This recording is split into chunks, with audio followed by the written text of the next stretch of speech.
Welcome back.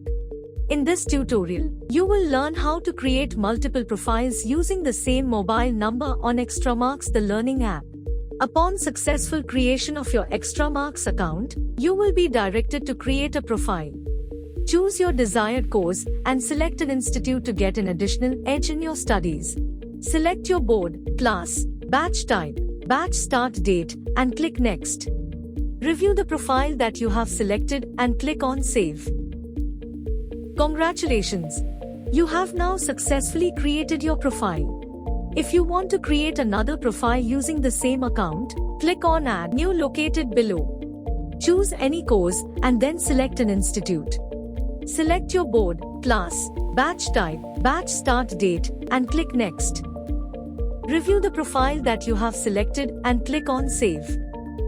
You have now successfully created another profile using the same account. To select a profile, simply click on the desired profile located at the bottom. In case you need to switch to another profile, just tap on the Extramarks icon located at the left and simply click on that profile. It's time for you to go ahead and explore the app. Happy learning!